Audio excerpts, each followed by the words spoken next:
I was standing in the middle of the ballroom at the Drake Hotel in Chicago, holding a glass of champagne that cost more than my first car when my daughter-in-law took the microphone. The room went silent. She looked like a princess in her $20,000 Vera Wang dress, glowing under the crystal chandeliers. I smiled, waiting for the usual thank you to the families.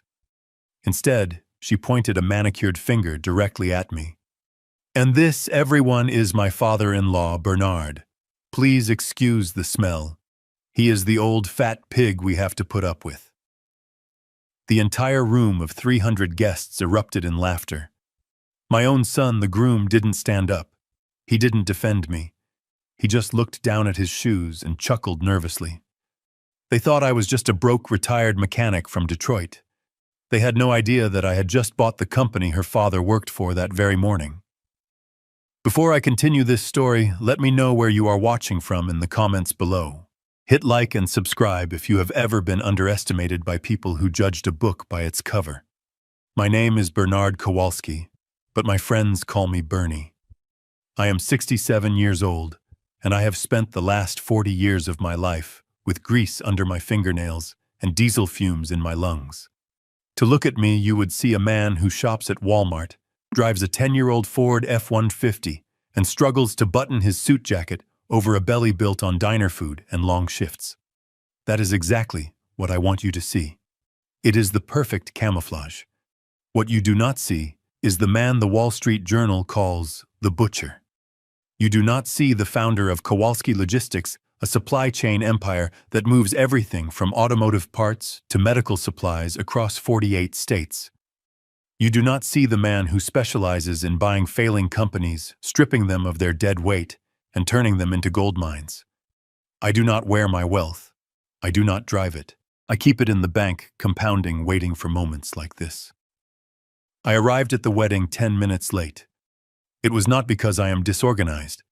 It was because one of my refrigerated trucks had broken down outside of Gary, Indiana, with a load of insulin, and I had to personally route a replacement fleet. I did not have time to shower. I changed into my suit in the back of my truck. There was a smear of black axle grease on my left cuff. I tried to rub it out with spit, but it just made a dark smudge against the cheap gray polyester. I walked into the ballroom, feeling the eyes of the bride's family on me. The Van Dorts. They stood in a receiving line near the entrance, looking like a royal family greeting their subjects. Richard Van Dort, the father of the bride, was wearing a tuxedo that fit him like a second skin. His wife Cynthia was dripping in diamonds that I suspected were rented. When I approached them, Richard wrinkled his nose. He sniffed the air theatrically. "Bernie," he said, his voice loud enough to carry over the string quartet. "Did you get lost on the way to the Jiffy Lube? This is a black tie event, not a tailgate party." Cynthia fanned herself with a program. "Richard, be nice. Maybe he does not have a washing machine at that trailer park he lives in." They both laughed. A cruel, sharp sound. I did not live in a trailer park. I lived in the same 3-bedroom ranch house in the suburbs of Detroit that I bought with my late wife Martha 30 years ago. I kept it because it still smelled like her perfume in the hallway closet. I kept it because it was home. I swallowed my pride. I did it for Jason, my son, my only child. Jason was standing a few feet away, adjusting his bow tie in a mirror. He saw the interaction. He saw his father being humiliated by his new in-laws. He did nothing. He turned his back and pretended to be fascinated by the ice sculpture of a swan. That hurt more than the insults. I had paid for Jason's college. I had pulled strings to get him his mid-level management job at a logistics firm that, unbeknownst to him, was a subsidiary of my corporation. I had signed a check for $85,000 just 4 hours ago to pay for this wedding, because Brittany, his bride, said it was her dream to get married at the Drake. $85,000. And I was being treated like a stain on the carpet. I found a corner and tried to make myself invisible. I watched the servers passing around hors d'oeuvres that looked like art projects. I watched Brittany floating around the room accepting compliments, flashing the 3-carat diamond ring that I had secretly paid for when Jason's credit card was declined at the jeweler. She looked beautiful, and she looked cold. Her eyes were constantly scanning the room, checking who was watching her, calculating the net worth of every handshake. She was 26 years old and hungry for a life she had not earned. Then came the speeches. The best man told a drunken story about a college road trip. The maid of honor cried about how Brittany was her soulmate. Then Brittany took the microphone. She stood center stage, bathed in a spotlight. She thanked her parents, calling them her rocks, her inspiration, the epitome of class. Then she turned those cold blue eyes toward my dark corner. "And we cannot forget Jason's father, Bernard," she said. The spotlight swung around and blinded me. I blinked, shielding my eyes. "There he is. Please excuse the smell, everyone. He works with cars or garbage trucks or something. I honestly stop listening when he talks about his day." There were a few nervous giggles, but she did not stop. She pointed at the grease stain on my cuff. "Look at that suit. It is bursting at the seams. This is the old fat pig we have to put up with. We tried to get him to buy a new suit, but I guess you cannot put lipstick on a pig, right?" The room exploded. It was not polite laughter. It was roaring, raucous laughter. It was the sound of 300 people relieved that they were not the target. I stood there frozen. My hand went to my chest pocket. Inside, resting against my heart, was an envelope. In that envelope was a cashier's check for $500,000. It was my wedding gift to them. A down payment on a house so they wouldn't have to rent anymore. I looked at Jason. He was laughing too. He was shaking his head, red-faced, laughing along with his wife to keep the peace, to keep her happy. At my expense. My hand tightened around the envelope inside my pocket. I felt the thick, expensive paper crinkle. With a slow, deliberate motion, I tore the check in half inside my pocket. Then I tore it again, and again, until it was just confetti. Richard Van Dort walked over to me as the spotlight moved away. He was wiping tears of laughter from his eyes. "Oh, Bernie, that was priceless," he said, slapping me on the back hard enough to sting. "Don't take it personally. Brittany just has a very sophisticated sense of humor." He reached into his pocket and pulled out a $20 bill. "Here, go buy yourself some stain remover, or maybe a salad." He tucked the bill into the breast pocket of my jacket, right next to the shredded remains of $500,000. I looked at the $20. Then I looked at Richard. He was glowing with arrogance. He leaned in close, his breath smelling of expensive scotch. "You know, Bernie, you should enjoy this food. It is probably the best meal you will eat all year. I am celebrating tonight. Big news. The board of directors at Sterling Industries is finally going to announce the new CEO on Monday. And you are looking at him. I am going to be the most powerful man in Chicago. I could buy and sell your little garage 1,000 times over." I felt a strange calmness wash over me. It was the same feeling I got right before I walked into a boardroom to dismantle a company. It was the calm of a predator who knows the prey has already stepped into the trap. Sterling Industries. That was the name of the company I had spent the last 3 months auditing in secret. That was the company whose acquisition papers I had signed at 6 a.m. that morning. Richard Van Dort wasn't going to be the CEO. He was a regional vice president who had been cooking the books to hide a $1.5 million deficit in his department. And I was his new boss. I didn't say a word. I didn't throw the drink in his face. I didn't scream. I just nodded. "Congratulations, Richard," I said. "I am sure Monday will be a day you never forget." He laughed and walked away to refill his drink. I started to make my way toward the head table, the VIP table where the parents were supposed to sit. I just wanted to sit down, eat my dinner, and leave. Brittany intercepted me before I could pull out a chair. "Whoa, hold on, Bernie," she said, blocking my path. Where do you think you are going? I pointed to the empty seat next to Jason. That is my seat, isn't it? She scoffed. Absolutely not. That seat is for my uncle from the Hamptons. He is an investment banker. He is a very important man. We need to network tonight. She grabbed my arm, her nails digging into the cheap fabric of my jacket. She spun me around and pointed toward the back of the room near the swinging double doors of the kitchen. Your table is over there. Table 19. It is better for everyone. You will be more comfortable with people your own speed. And honestly, I don't want you in the background of the official photos. You clash with the aesthetic. I looked at table 19. It was tucked in a dark corner right next to the service entrance. Every time the kitchen doors swung open, a blast of steam and the smell of dishwater washed over the table. The other guests at the table were the photographer's assistant, the DJ's girlfriend, and two cousins they clearly didn't want to invite. It was the table for the outcasts, the table for the embarrassments. Jason, I said, looking over Brittany's shoulder at my son. Is this what you want? Jason looked up from his plate. He looked at his wife, then at me. He shrugged. Mom is right, Dad. I mean, Brittany is right. It is just for dinner. Do not make a scene. You know how you get when you are around fancy people. You get loud. Just sit at the back. It is fine. Whatever piece of my heart had not been shredded along with that check just turned to ice. I looked at my son. I saw the boy I had taught to ride a bike. The boy I had held when he cried over his first breakup. The boy I had worked double shifts for so he never had to wear second-hand clothes like I did. And I realized that boy was gone. He was just a weak man in a tuxedo afraid of his wife. I understand, I said. I will go to my table. I walked to the back of the room. The waiter bumped into me with a tray of dirty dishes as I sat down.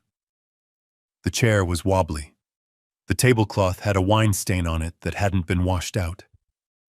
I sat there for 10 minutes watching the head table. I watched Richard Van Dort laughing, pouring wine that I paid for. I watched Brittany preening for the cameras. I watched Jason shrinking into his chair. I felt the vibration of my phone in my pocket. It was an email alert from my bank. A notification of the $85,000 charge for the wedding clearing my account. The Platinum package. It included the venue, the 4-course meal, and the premium open bar. Unlimited top-shelf liquor for 300 guests. I stood up. I adjusted my jacket. I walked past table 19, past the dance floor, and out into the lobby. I found the event manager, a frazzled-looking woman named Sarah, who was organizing seating charts. Excuse me, I said. She looked up, scanning my cheap suit. The restrooms are down the hall, sir. I am not looking for the restroom, I said. I am the one paying for this event. Bernard Kowalski. Her face changed instantly. Oh, Mr. Kowalski, I am so sorry. Is everything to your liking? Is the food satisfactory? I reached into my wallet. It was a Velcro wallet I bought at a gas station 5 years ago. I heard the Velcro rip open. It was a sound that usually made people sneer. But from inside that wallet, I pulled out a card. It wasn't a debit card. It wasn't a standard credit card. It was a piece of anodized titanium. Heavy, black. The American Express Centurion card. The black card. Sarah's eyes went wide. She knew what that card meant. It meant there was no limit. It meant I could buy the hotel if I wanted to. I want to make a change to the service contract. I said, my voice calm and steady. Sarah pulled up the file on her tablet. Of course, sir. What do you need? More champagne. A late-night snack bar.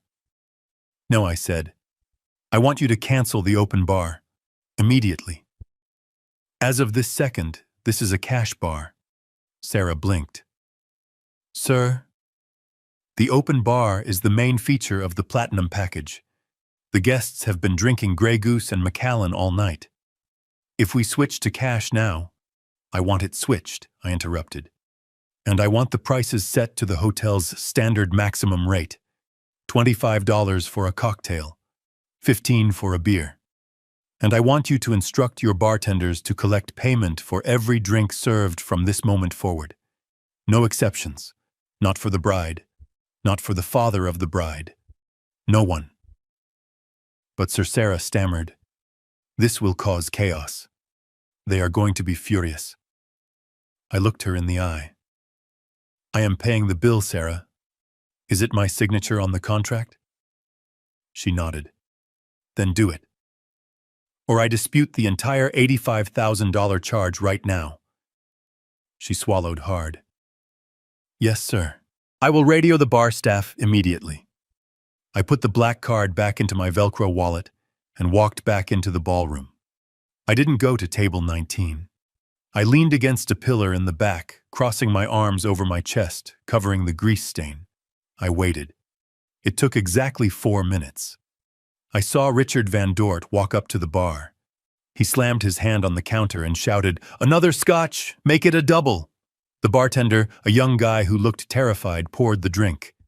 Then he set it on the counter and held out his hand. "That will be $40, sir." Richard froze. He laughed. "What are you talking about? It is an open bar. Do you know who I am? I am the father of the bride." "I am sorry, sir," the bartender said loud enough for the people nearby to hear. "The host has changed the contract. The open bar is closed.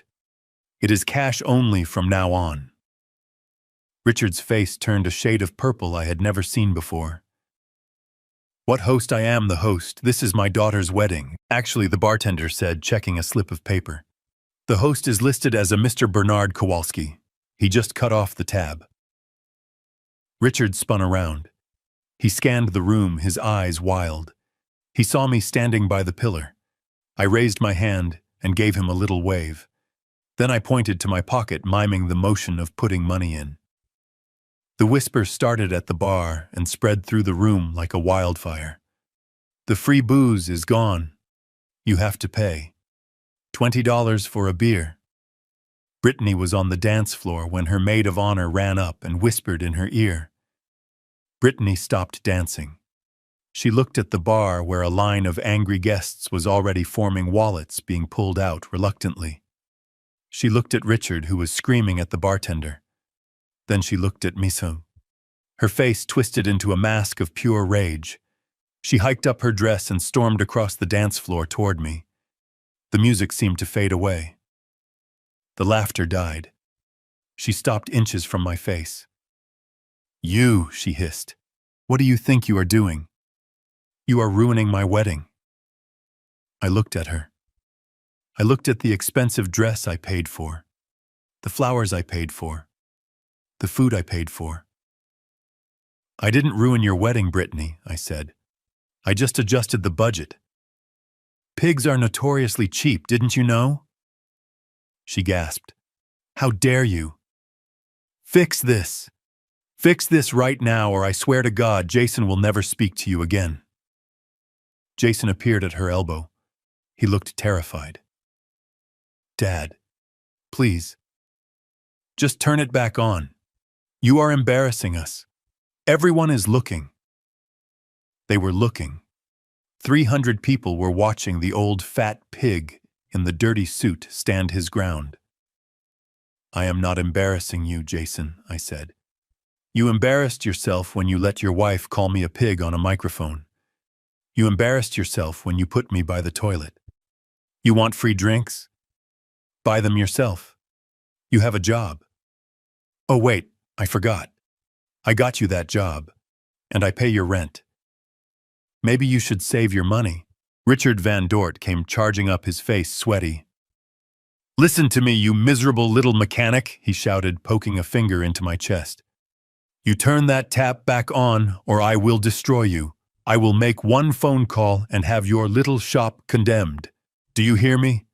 I am a powerful man." I looked at his finger on my chest. I looked at his red, sweaty face. I thought about the $1.5 million he stole from the pension fund. I thought about the audit report sitting on my desk at home. "Go ahead, Richard," I said softly. Make your call, but make sure you have enough credit on your phone plan. I hear unemployment benefits don't pay much these days." He frowned, confusion clouding his anger. "What are you talking about?" "You'll find out," I said. I pushed past them. I walked through the crowd. I didn't say goodbye to anyone.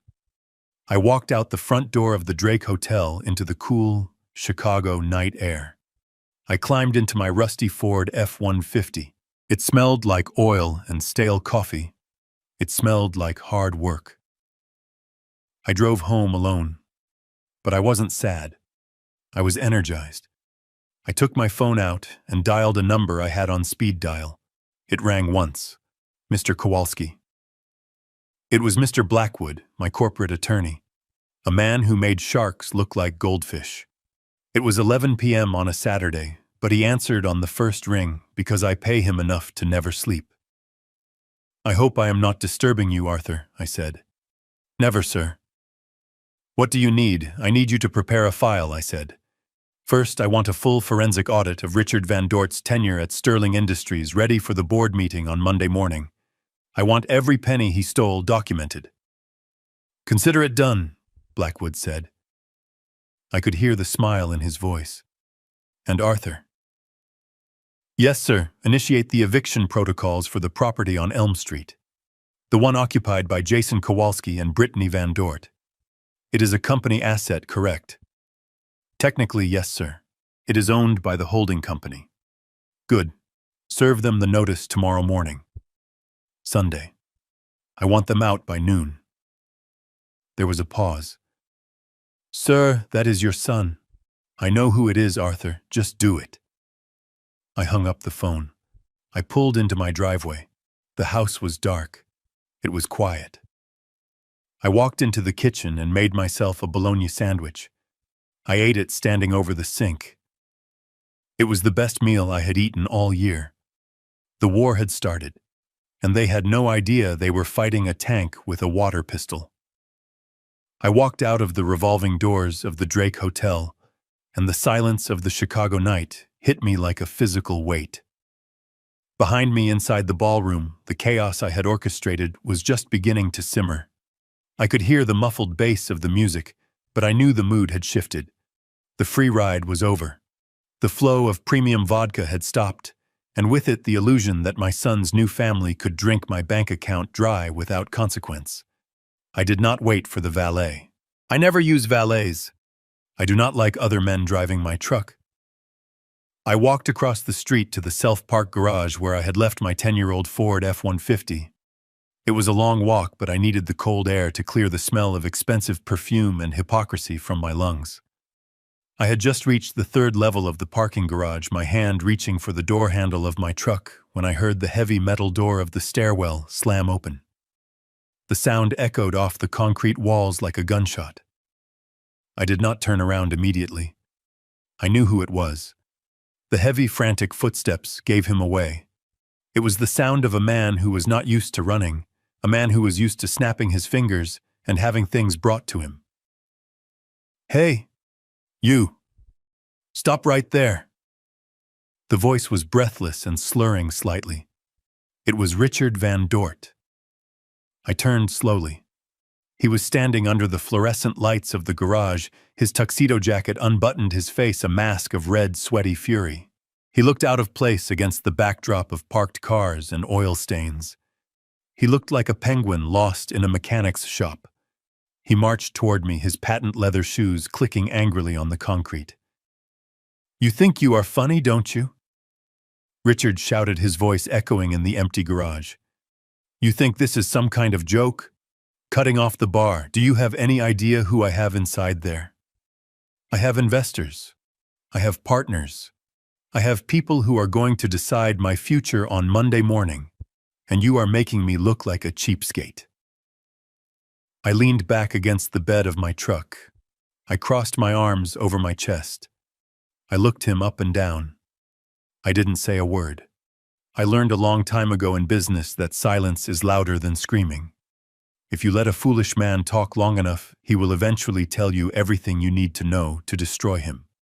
And Richard was a very foolish man. He took my silence for stupidity. He stepped closer, invading my personal space. The smell of scotch was overpowering. "You are just a bitter, jealous little man, aren't you?" he spat. "You see people with class, people with money, people with a future, and you can't stand it. You want to drag us down into the mud with you. Well, I have news for you, Bernie. You cannot touch me. I am untouchable." I raised an eyebrow. "Untouchable?" I asked calmly. "That is a big word, Richard. Even the Titanic was unsinkable until it hit the ice." He laughed. A harsh barking sound. "Do not quote history to me, mechanic. You fix engines, I fix corporations. I move millions of dollars around before you even finish your morning coffee. Do you know what is happening on Monday? Do you?" "Of course you don't. You probably don't even read the business section." He was baiting me. He wanted to brag. He was desperate to prove his superiority to the man he had just called a pig. I decided to let him. I decided to give him the rope. "Enlighten me, Richard," I said. "What is happening on Monday?" He puffed out his chest. He looked around the empty garage as if he were addressing a board meeting. "Monday morning, I am taking control of Sterling Industries. The current CEO is out. He is weak. He is old. Just like you. The board has been looking for new blood.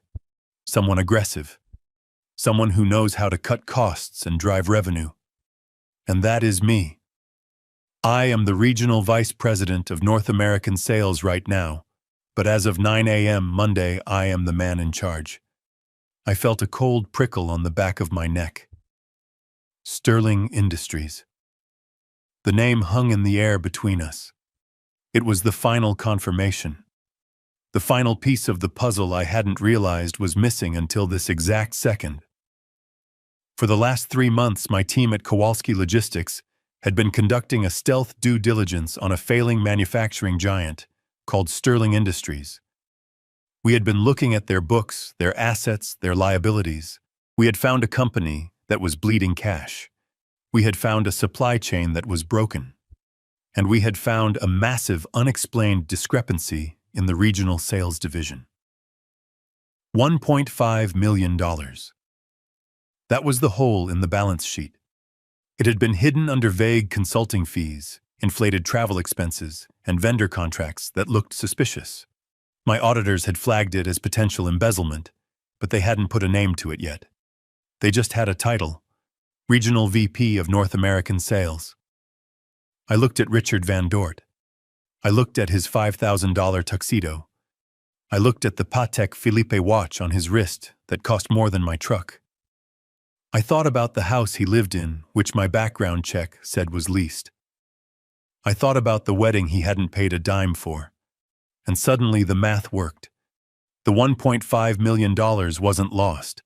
It was standing right in front of me, drunk and screaming in a parking garage. "So you are the genius behind the North American numbers," I said, keeping my voice flat.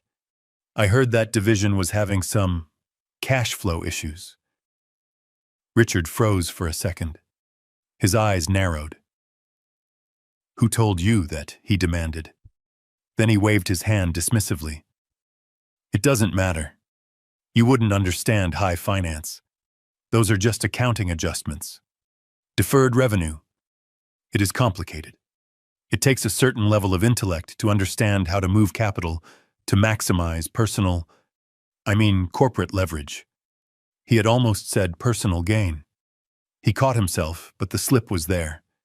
He was so arrogant he thought he could talk circles around me. He thought I was too simple to understand that deferred revenue didn't mean buying a boat you couldn't afford. "You are right, Richard," I said. "I am just a simple man. I just deal with nuts and bolts." "Exactly," he sneered. "You deal with nuts and bolts. I deal with the big picture. I am going to restructure that entire company. I am going to fire half the workforce. I am going to strip the pension fund. And I am going to walk away with a bonus that would buy your entire neighborhood. That is power, Bernie. That is what real men do. We take what we want." He was confessing.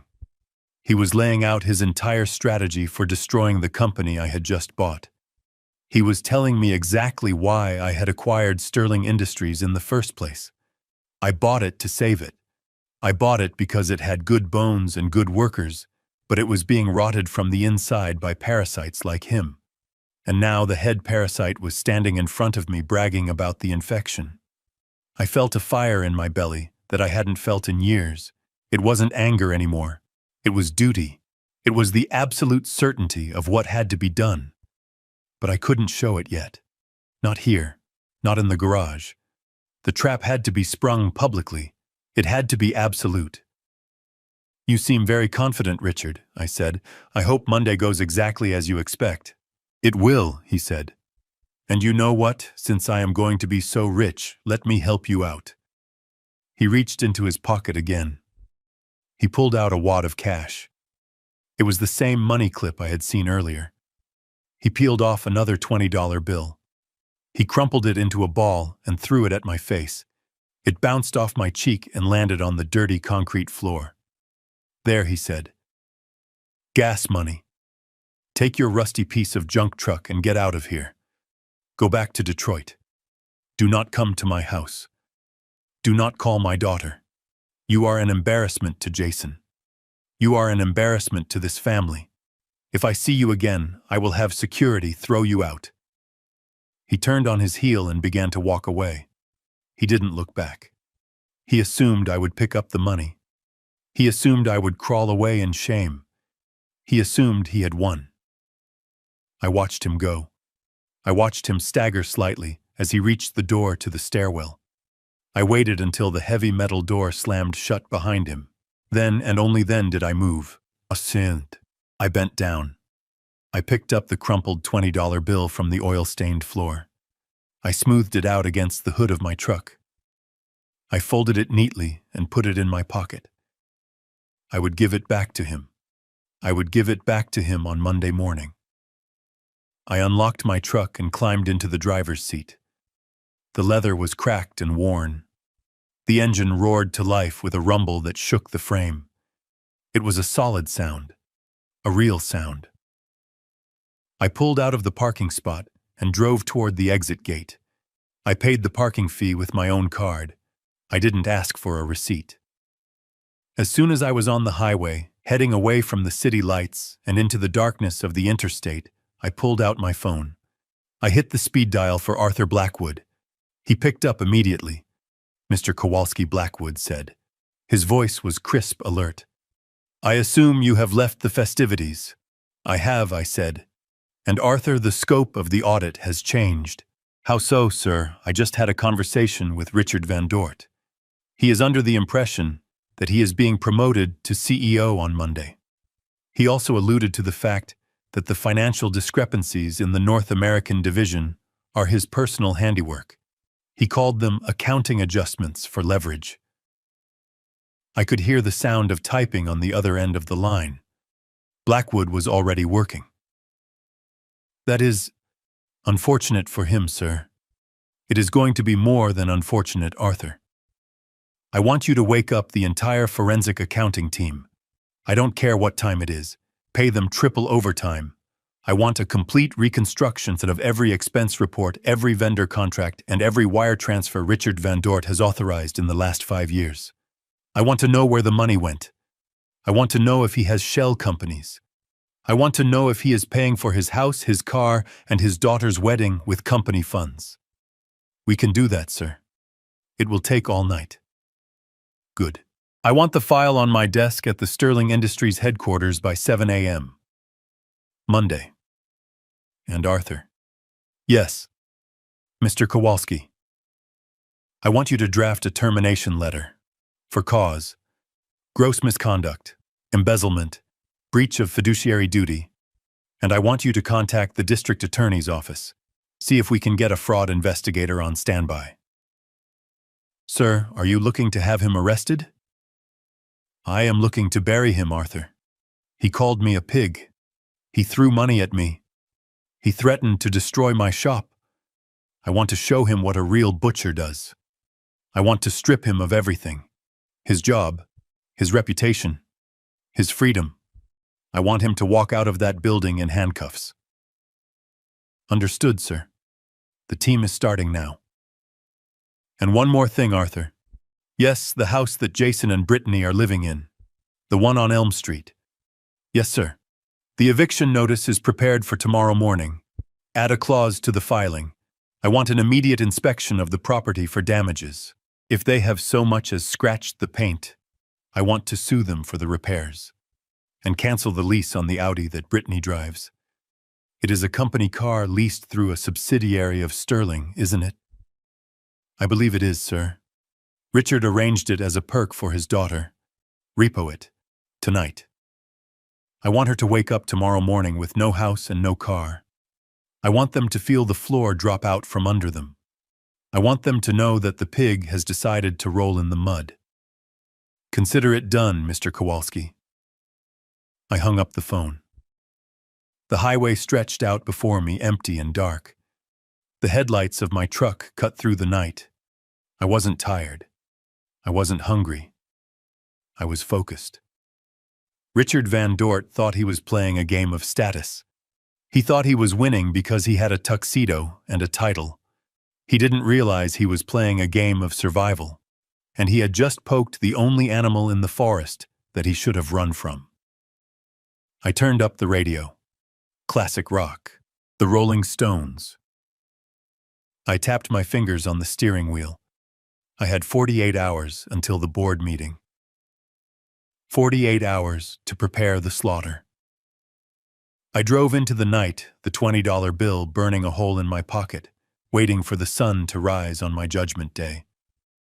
I pulled my truck into the driveway of the only home I had known for 30 years. It was a modest brick ranch house in a neighborhood that real estate agents politely called up and coming, but everyone else just called old. The porch light was flickering. I made a mental note to fix it, then realized I probably wouldn't. I had bigger things to fix. I unlocked the front door and stepped into the smell of lemon polish and stale silence. My wife Martha had been gone for 5 years, but I still kept the house exactly the way she liked it. The doilies on the side tables, the ceramic roosters in the kitchen. It was a museum of a life that was simple, honest, and filled with love. A life Jason had grown up in, a life he now seemed desperate to erase. I walked into the kitchen and tossed my keys on the counter next to a stack of unopened mail. My hands were shaking, not from fear and not from the cold Chicago wind. They were shaking from the adrenaline of the confrontation in the garage. I washed the grease off my hands at the kitchen sink, scrubbing until my skin was raw and red. I looked at my reflection in the dark window above the sink. I saw an old man, a tired man, but I also saw the eyes of the man who had built an empire from a single tow truck. I sat down at the small kitchen table. It was the same table where I had helped Jason with his math homework, the same table where we ate birthday cakes and Thanksgiving dinners. I pulled out my phone. It was quiet. Too quiet. I expected Jason to call. I expected him to apologize. I expected him to say, "Dad, I am sorry." Brittany was out of line. "I love you. I was a fool." The phone rang at midnight exactly. The screen lit up with Jason's name. I stared at it for a moment, a flicker of hope sparking in my chest. Maybe this was it. Maybe he had come to his senses. I swiped right and put the phone to my ear. "Jason," I said. It wasn't Jason. The voice that screamed through the speaker was shrill, slurred, and dripping with venom. It was Brittany. "You miserable old bastard!" she shrieked. I had to pull the phone away from my ear. The background noise was loud. Car horns, shouting. They were leaving the hotel. "Brittany," I said calmly, "put my son on the phone." "I will not put him on," she spat. "He is too upset to speak to you. You humiliated us. You humiliated me. Do you have any idea how much money we just had to put on credit cards to cover the bar tab? Do you? We maxed out everything. My father is furious. He says he is going to sue you for breach of verbal contract. I leaned back in my chair. Your father is going to be very busy on Monday, Brittany. I doubt he will have time for lawsuits. Don't you dare threaten my father, she screamed. He is 10 times the man you are. He has class. He has money. You are just a jealous, lonely old mechanic who couldn't stand seeing his son marry up. That is what this is, isn't it? You are jealous because Jason found a family that actually matters. The words hit me like physical blows. Marry up. As if my blood, the blood that ran through Jason's veins, was dirt. I am going to make this very clear to you, Bernard, she continued, her voice dropping to a hiss that was somehow louder than the screaming. You have made your choice. You chose your money over your family, so now you live with the consequences. I am pregnant. The world stopped. The kitchen, the flickering light, the smell of lemon. It all vanished. Pregnant. A grandchild. A piece of Martha. A piece of me. My hand tightened around the phone. You are pregnant, I whispered. Yes, she said. I was going to announce it during the toasts. But you ruined that too, and now I am making a promise to you. You will never see this child. You will never hold this baby. You will never know its name. My child will grow up knowing Richard Van Dort as his grandfather. My child will carry the Van Dort name. To my baby, you will be nothing. You will be a ghost, a dead fat pig that we do not talk about. The pain was blinding. It was worse than the insults. It was an amputation. She was cutting off my future. She was using an innocent life, my own flesh and blood, as a weapon to hurt me. Jason, I said, my voice cracking. Jason, are you there? Can you hear this? There was a shuffling sound, and then I heard my son's voice. It was weak. It was pathetic. I am here, Dad. Jason, she is saying, I can't see my grandchild. You can't let her do that. Jason sighed. It was a long, exasperated sound. Dad, honestly, what did you expect? You caused a scene. You hurt her feelings.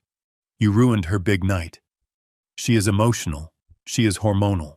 You brought this on yourself. I brought this on myself, I asked, my voice rising.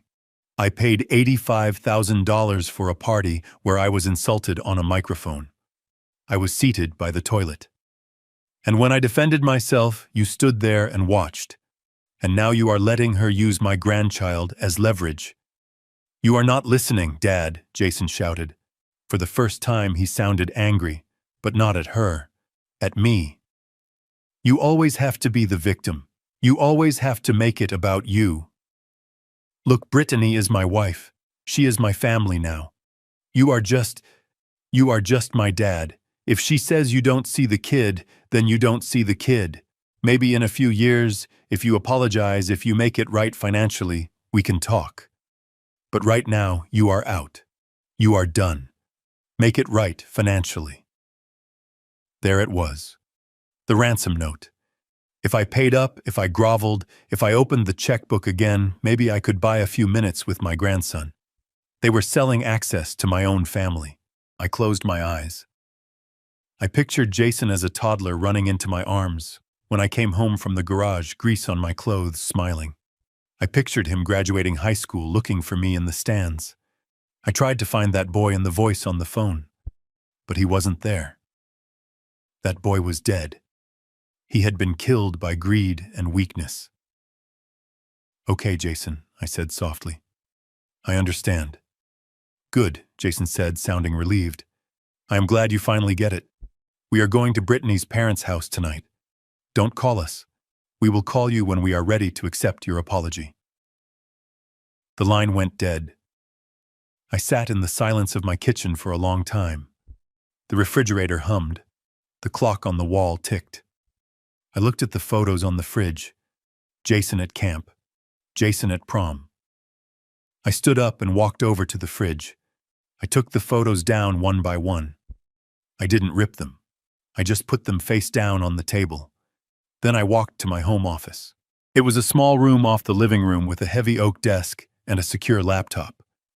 I sat down and logged into my personal asset management system. I navigated to the folder labeled Real Estate Holdings, Personal. Inside was a file for 452 Elm Street. It was a beautiful Victorian house in the historic district. 4 bedrooms, a wraparound porch, a big backyard for a dog and a kid. I had bought it 3 years ago through a holding company called BMK Properties. I had told Jason that I knew the landlord and had pulled strings to get him a rent-to-own agreement with incredibly low payments. Payments that barely covered the property taxes. In reality, there was no landlord. I was the landlord. Jason and Brittany had been living in a $1 million home for $800 a month, thinking they were getting a deal, never knowing that their father was subsidizing their entire lifestyle. I had done it to give them a head start, to give them the stability I never had at their age. I looked at the lease agreement on the screen. It was a standard month-to-month contract. I had kept it flexible in case they ever wanted to move. But there was a clause. Clause 14b. The owner reserves the right to terminate the lease with 24 hours notice in the event of unauthorized alterations, subletting, or conduct detrimental to the property value, or simply because the owner was done being a doormat. I opened my email and drafted a message to Arthur Blackwood. Subject: Immediate eviction, 452 Elm Street. Arthur, change of plans. Do not wait until tomorrow morning. I want the eviction notice served tonight. Use the emergency courier service. I want it taped to their front door before they wake up. I am exercising the immediate termination clause. The property is to be vacated within 24 hours. Furthermore, I want you to freeze the bank account ending in 4490. That is the account I use to auto-deposit Jason's monthly allowance, which he thinks is a structured settlement from a car accident he never had. Cut it off. And Arthur, draft a cease and desist letter regarding the use of my name or likeness. If Brittany mentions me on social media, if she slanders me to her friends, I want to sue her for defamation. They want me to be a ghost. Fine. I will be the ghost that haunts them. I hit send. I sat back in my chair. The anger was gone. It was replaced by a cold, hard clarity. They had threatened the one thing I had left to live for. My legacy. My grandchild. They thought they could use that child as a bargaining chip. They thought they could hold my love hostage. They didn't understand. You don't negotiate with terrorists. You eliminate their leverage. I pulled up another file. It was the ownership documents for the Audi Q7 Brittany drove, another company perk arranged through a subsidiary. I logged into the vehicle tracking system. I could see the car was currently parked at the Drake Hotel Valet. I picked up my phone and called the recovery service I used for my logistics fleet. "This is Kowalski," I said, when the dispatcher answered. "Hey, Mr. Burney, what do you need?" "I have a vehicle recovery. A white Audi Q7. It is at the Drake Hotel. I have the GPS coordinates. I want it picked up tonight." "Tonight, boss, right now." "Do you have a spare key code?" "I do." "Repossess it. Take it to the impound lot on the south side, the one with the barbed wire, and leave the personal effects in the lobby of the hotel in a garbage bag." "You got it, boss." I hung up. I walked back into the kitchen. I looked at the empty spot on the fridge where Jason's face used to be. I felt a tear run down my cheek. I wiped it away angrily. I was done crying. They wanted to play games with family. They wanted to pretend they were royalty and I was the peasant. They wanted to introduce me to the world as a pig. Well, tomorrow morning, they were going to wake up in a world where the pig owned the mud, the farm, and the slaughterhouse. I went to my bedroom and opened the closet. I pushed aside the flannel shirts and the work pants. In the back, covered in plastic, was my Italian suit, the one I wore to board meetings, the one I wore when I fired incompetent executives. I took it out. I brushed it off. I hung it on the doorframe. Monday morning was coming. I had a board meeting at Sterling Industries. I had a son to evict. I had a daughter-in-law to bankrupt. And I had a grandchild to protect, even if it meant destroying the parents to do it. I turned off the lights in the house. I lay in bed staring at the ceiling, listening to the wind rattle the windows. I didn't sleep. I just waited for the dawn. I sat in the cab of my Ford F-150, parked 3 houses down from 452 Elm Street. The Sunday morning sun was almost insulting in its brightness. It was the kind of morning that usually signaled pancakes, coffee, and the Sunday paper. It was the kind of morning that suburban dreams are made of. For the occupants of the Victorian house with the wraparound porch, however it was about to become the morning, their reality shattered into 1,000 jagged pieces. I poured a cup of black coffee from my thermos and watched the steam rise against the windshield. I wasn't tired. I had not slept a wink, but my mind was as sharp as a razor. At exactly 9 a.m., a black SUV pulled up to the curb in front of the house. It wasn't a sleek luxury car. It was a government vehicle with the seal of the county sheriff on the door. 2 deputies stepped out. They weren't smiling. They adjusted their belts and walked up the front path with the heavy, purposeful stride of men who had a job to do and didn't care if you liked it. Behind them, a large unmarked box truck rumbled down the street and idled loudly, its air brakes hissing like a warning. This was the cleanup crew I had contracted through Blackwood. I rolled down my window just an inch to hear. The sheriff, a man named Miller, who I had known for years and who had no idea the property belonged to me, pounded on the heavy oak door. The sound echoed down the quiet street. Bam, bam, bam. It was the sound of judgment. It took a long time for the door to open. I imagined Jason and Brittany inside. They were probably in the living room, surrounded by piles of opened wedding envelopes, counting the cash and checks from the guests they had gouged the night before. They were probably calculating how much designer furniture they could buy, or perhaps planning a vacation to recover from the stress of being so terrible. Finally, the door swung open. Jason stood there. He was wearing silk pajama bottoms that I knew cost $200 because I had seen the charge on the bank statement I reviewed last night. He looked disheveled, his hair sticking up, his eyes squinting against the light. I saw him mouth the words, "What is going on?" Sheriff Miller didn't waste time with pleasantries. He handed Jason a thick packet of papers. I knew exactly what was in that packet. It was an emergency eviction order based on a breach of contract, immediate termination of lease, and a court order for the repossession of assets.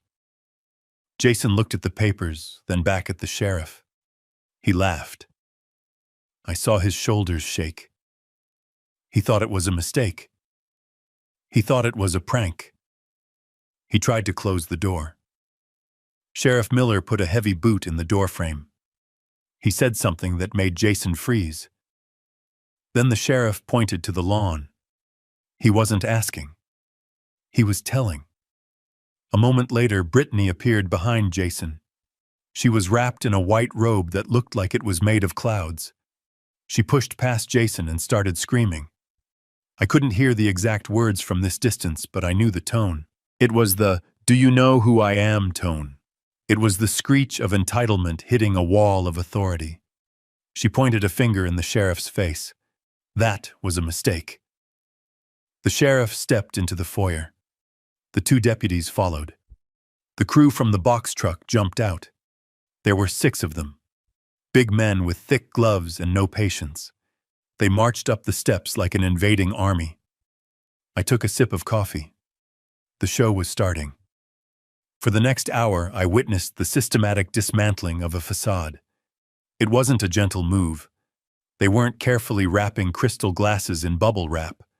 This was an eviction. The movers brought things out in armloads and dumped them on the front lawn. First came the wedding gifts, shiny boxes, silver toasters, expensive blenders. They were piled haphazardly on the damp grass. Then came the furniture. The leather sofa I had subsidized, the oversized television, the dining chairs. It all came out, piece by piece, turning the manicured lawn into a chaotic yard sale. Brittany was pacing back and forth on the sidewalk, her phone pressed to her ear. She was frantic. She was waving her arms, pointing at the house, pointing at the deputies. She looked like a conductor whose orchestra was burning down. I knew who she was calling. She was calling her daddy. She was calling the powerful Richard Van Dort, the man who was supposed to fix everything.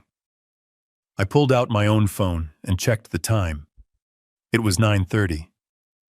According to my intel, Richard Van Dort was currently sitting in his home office staring at a laptop screen that was showing him the early tremors of an earthquake. I had instructed Arthur Blackwood to leak a rumor to the industry blogs at 8 a.m. The rumor was simple: Sterling Industries under investigation for massive internal embezzlement. Stock price expected to plummet. Hostile takeover imminent. Richard wasn't answering his daughter's calls because he was busy trying to save his own skin. He was busy shredding documents. He was busy sweating through his silk pajamas. I watched Brittany scream into her phone, then pull it away and stare at the screen in disbelief. She dialed again and again. She stomped her foot like a toddler. She couldn't understand why the magic lifeline wasn't working. She had never lived a day in her life where a phone call didn't make the bad things go away. Welcome to the real world, sweetheart. Then came the clothes. The movers brought them out in garbage bags. Black, heavy-duty contractor bags. They dragged them down the stairs and tossed them onto the pile. I saw the flash of the Vera Wang wedding dress. It wasn't in a bag. One of the movers carried it out, draped over his arm like a dead swan, and laid it on top of a hedge. It looked ridiculous, their white tulle snagging on the branches, a symbol of a day that cost $85,000 and bought nothing but misery. Jason was sitting on the curb, his head in his hands. He wasn't fighting. He wasn't yelling. He was just watching it happen. He looked small. He looked defeated. He wasn't the man who had stood by while I was insulted. He was a boy whose toys were being taken away. A neighbor came out of the house next door. It was Mrs. Higgins, the head of the Homeowners Association. She was a woman who measured grass height with a ruler. She walked over to the property line, clutching her robe tight, staring at the mountain of debris growing on the lawn. She said something to Brittany. Brittany screamed at her. Mrs. Higgins took a step back, pulled out her phone and started taking pictures. I smiled. That would be a fine for bylaw violations. Another nail in the coffin. Then the tow truck arrived. It was a flatbed, large and loud. It backed into the driveway, its backup beeper cutting through the Sunday morning quiet like a countdown. Beep, beep, beep. The driver hopped out and hooked the chains onto the axle of the white Audi Q7. Brittany lost her mind. She ran toward the car. She threw herself against the driver's side door, clinging to the handle. She was screaming so loud I could hear her clearly now. This is my car. You cannot take this. My father pays the lease. Get away from it. The sheriff stepped in. He gently but firmly peeled her off the car. She flailed, her robe falling open, her dignity evaporating into the morning air. She collapsed onto the grass, sobbing. She watched as the car, her symbol of status, her chariot, was winched up onto the flatbed. It tilted backward, looking helpless, looking like just a hunk of metal and plastic. The truck drove away, taking her freedom with it. I saw Jason stand up. He walked over to the sheriff. He was holding the eviction notice. He pointed to a line at the bottom of the page. He asked a question. The sheriff nodded and pointed down the street directly at my truck. Jason turned. He looked down the road. He saw the rusty Ford F-150. He saw the silhouette of a man in a baseball cap drinking coffee. He froze. I saw the realization hit him. It hit him harder than the eviction. He looked down at the paper in his hand again. He was looking at the signature of the property owner. BMK Properties. Bernard Michael Kowalski. He had lived in that house for 3 years. He had signed the rent checks every month, and he had never once looked at who actually owned the company he was paying. He had never been curious. He had just assumed it was some faceless corporation. He had assumed the world was just naturally generous to him. He started walking toward me. He was barefoot. He was walking on the asphalt in his silk pajamas. He looked like a ghost. Brittany saw him walking and scrambled to her feet. She followed him, wiping mascara from her cheeks. They reached my truck.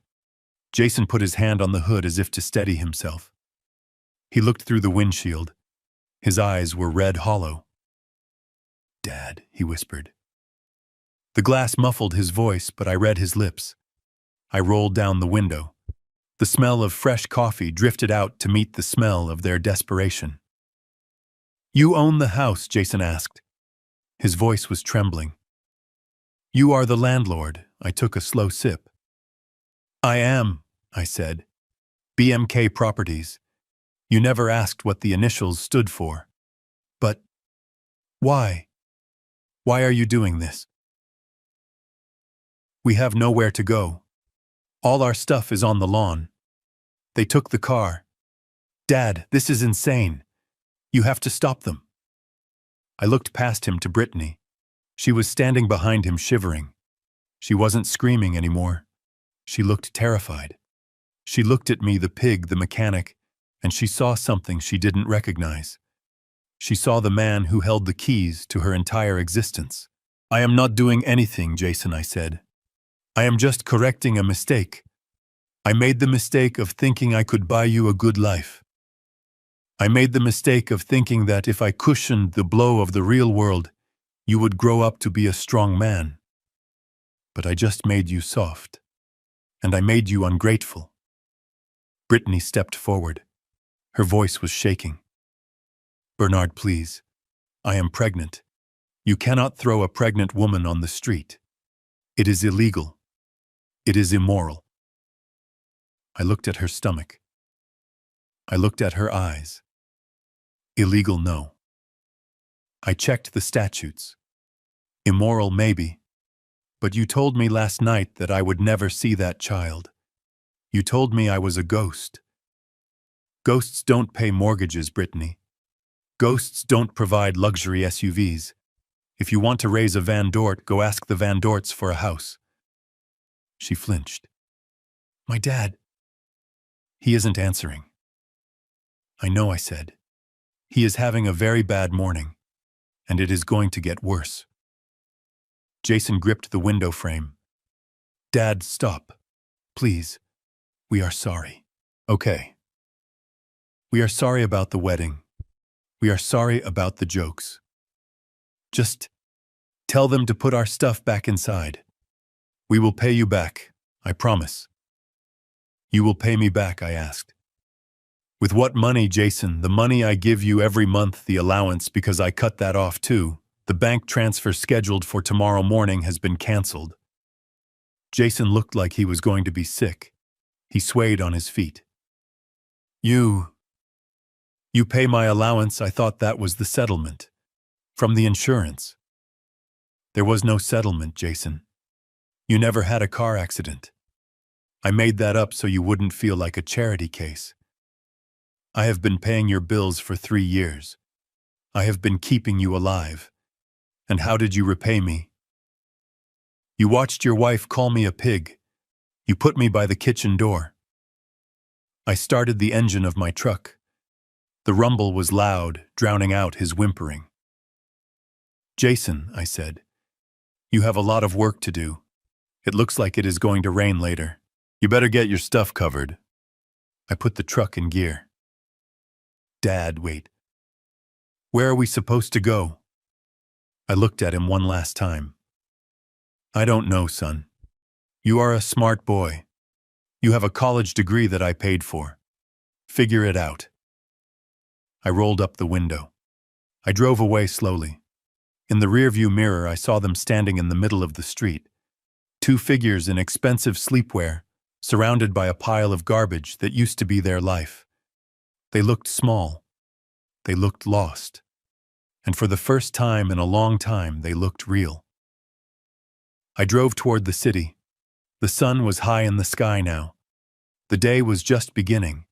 I had 24 hours until the board meeting at Sterling Industries. I had a CEO to fire.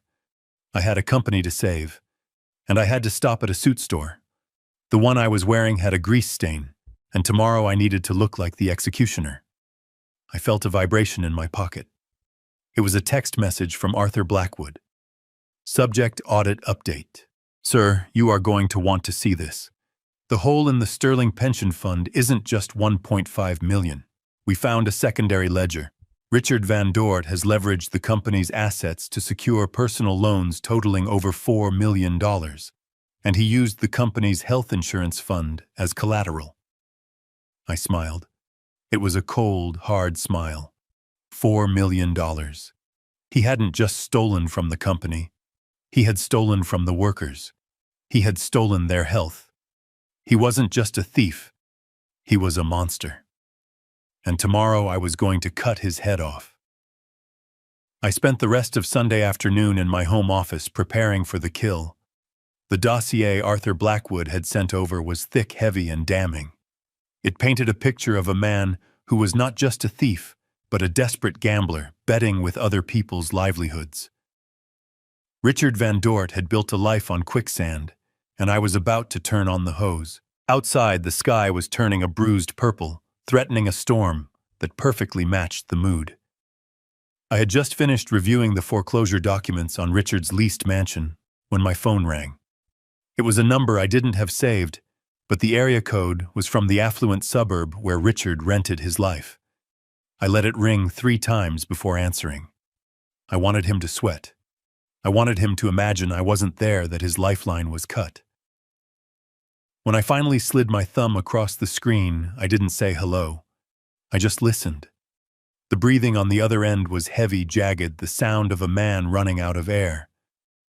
Bernie. Is that you? It was Richard.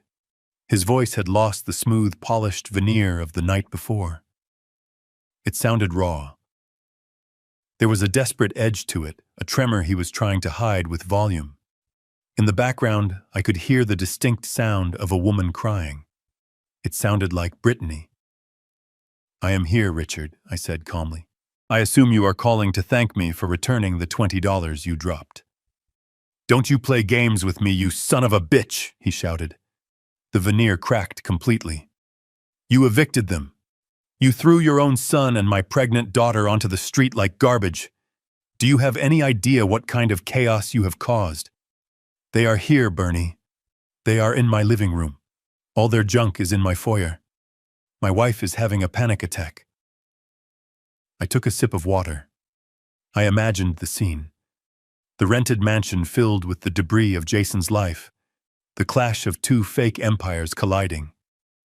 I didn't throw them out, Richard, I said. I simply terminated a business arrangement that was no longer profitable. I am sure a man of your financial stature understands the concept of cutting losses. And since you are the patriarch of the family now, since you are the one they look up to, I figured you would want them under your roof. You can provide for them, can't you? There was a silence. A long, heavy silence. I could almost hear the gears grinding in his head. He was trapped. He couldn't say no because that would admit he was broke. He couldn't say yes because he didn't have the money to support 2 households. He was cornered. Listen to me, Bernie, he said, his voice dropping to a conspiratorial whisper. We need to handle this like men, like fathers. This feud is getting out of hand. It is bad for business. It is bad for the family image. I leaned forward in my chair. What do you propose, Richard? I am willing to overlook your behavior at the wedding, he said quickly. I am willing to forget the insults. I am even willing to let Jason and Brittany stay here for a few days while they sort things out. But I have a situation, a temporary cash flow issue. Ah, there it was. The hook. What kind of situation, I asked. It is complex corporate finance, he said dismissively. You wouldn't understand the details. But with my promotion to CEO happening tomorrow, my assets are currently tied up in a blind trust. It is standard procedure for executive transitions. Everything is frozen for 48 hours. Lies. Pure, unadulterated lies.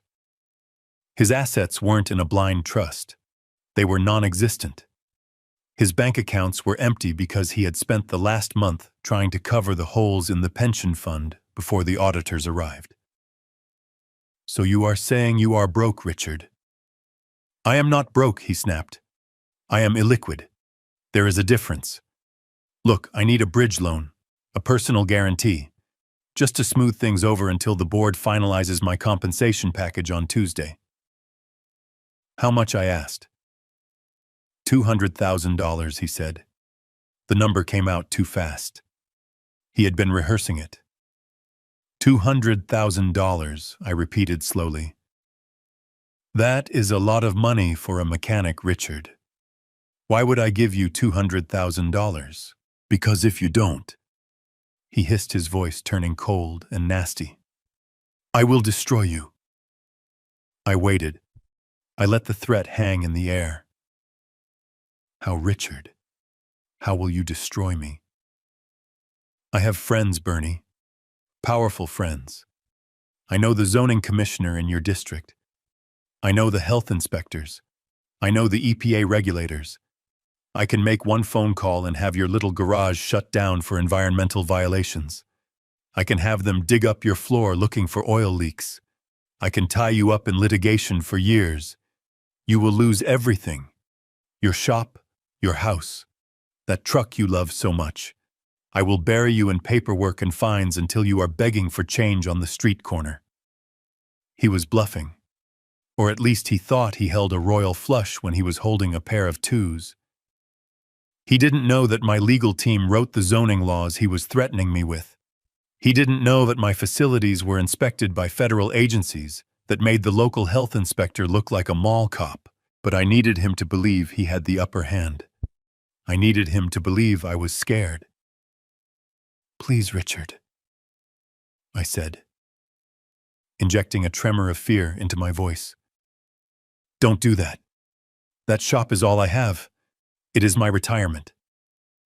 Then sign the paper, he said, sensing blood. It is a simple guarantor agreement. You co-sign a loan for me, $200,000. I pay it back in a week with interest. You save your shop. You save your relationship with your son. You save your dignity. It is a win-win. I paused. I let the silence stretch out, letting him think I was weighing my survival against my pride. I don't have that kind of cash, liquid. I lied. You have assets, he countered. Your house, the land the shop sits on. Put them up as collateral. I have a lender ready to go. A private lender. He just needs a co-signer with unencumbered property. A private lender. That meant a loan shark. He was trying to get me to leverage my home to pay off a shark so he wouldn't get his legs broken. It was despicable. It was perfect. Okay, I whispered. Okay, Richard. You win. I will sign. Just leave my shop alone. Good choice, Bernie, he said, his voice dripping with triumph. Smart choice. Now I need you to meet me tomorrow morning.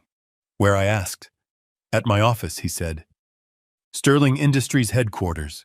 Downtown. The boardroom on the 45th floor. Come at 9 a.m. I want you to see where real business is done. I want you to see the view from the top before you crawl back to your hole. He wanted to humiliate me one last time. He wanted me to walk into his domain surrounded by glass and steel and bend the knee. He wanted to show off his power in front of his colleagues before he took my money. He was digging his own grave with a backhoe. I will be there, Richard, I said. 9 a.m. Do I need to bring anything? Just your ID and a pen, he said. And Bernie, wear a different suit. You are going to be in a corporate environment. Try not to look like you just changed the oil in a tractor. He laughed. It was a cruel, ugly sound. Then he hung up. I stared at the phone. The screen went black. I could see my own reflection in the glass. I wasn't smiling. I wasn't angry. I was cold. Ice cold.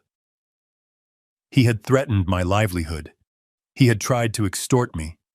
He was going to drag me into his web of debt and deceit to save himself. I stood up and walked to the window. It was fully dark now. The wind was picking up, rattling the storm shutters. I thought about Jason. He was in that house with Richard right now. He was probably listening to Richard brag about how he had brought the old man to heel. Jason was probably relieved. He probably thought his daddy-in-law had fixed everything. He probably thought the money train was back on track. They were all so blind. I went back to my desk. I opened the laptop again. I sent a secure message to Arthur Blackwood. Arthur, the meeting is set. 9 a.m. Monday. Sterling Industries boardroom. Richard thinks I am coming to co-sign a high-risk personal loan to cover his debts. He threatened to use regulatory leverage to shut down my business if I refused. Add extortion to the list of charges. And Arthur, ensure the real board of directors is present. Tell them it is an emergency session regarding the acquisition. But do not tell them I am the buyer. Just tell them the new owner will be revealing himself and addressing the personnel issues personally. Also have the security team ready in the lobby. I don't want Richard making a scene when he is escorted out. I hit send. I sat there for a moment listening to the house settle. I looked at the suit hanging on my doorframe.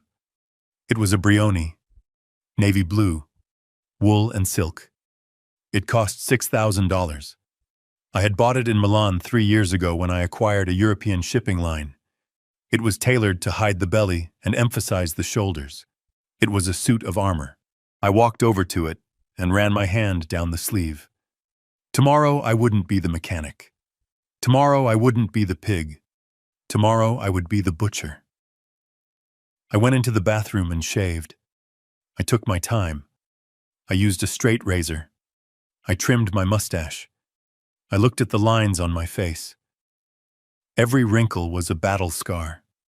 Every gray hair was a lesson learned. Richard Van Dort had spent his life pretending to be something he wasn't. I had spent my life hiding what I was. Tomorrow the masks would come off. I went to bed, but I set my alarm for 4 a.m. I wanted to be in the city before the sun came up.